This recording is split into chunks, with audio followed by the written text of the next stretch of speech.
નમસ્કાર, world media ન્યૂઝમાં આપનું સ્વાગત છે। હું છું સફી શેખ। જોઈએ આજના નવા સમાચારો।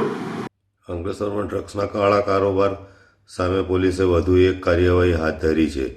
અંકલેશ્વર શહેર ડિવિઝન પોલીસે ચોક્કસ બાતમીના આધારે મંગલ પાસવાન નામના 23 વર્ષીય યુવકને 1.983 કિલોગ્રામ ગાંજાના જથ્થા સાથે ઝડપી પાડ્યો છે।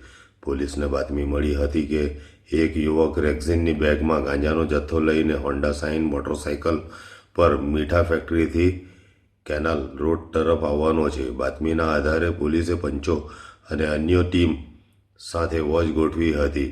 દરમિયાન શંકાસ્પદ રીતે આવતા યુવકને અટકાવી તેની તલાશી લેતા 1.983 કિલોગ્રામ ગાંજો મળી આવ્યો હતો, જેની કિંમત આશરે 99,150 રૂપિયા છે। પોલીસે ગાંજા ઉપરાંત મોબાઈલ ફોન, મોટરસાઇકલ, બેગ તથા અન્ય સામાન મળી કુલ 1,24,150 રૂપિયાનો મુદ્દામાલ કબજે કર્યો છે।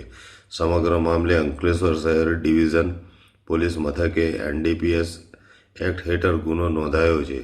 હાલ આરોપીની ધરપકડ કરી પોલીસે તપાસ શરૂ કરી છે। ગાંજાનો જથ્થો ક્યાંથી લાવવામાં આવ્યો હતો અને કોને પહોંચાડવાનો હતો તે સહિતના મુદ્દાઓનો લઈને પોલીસે તપાસનો ધમધમાટ શરૂ કર્યો છે।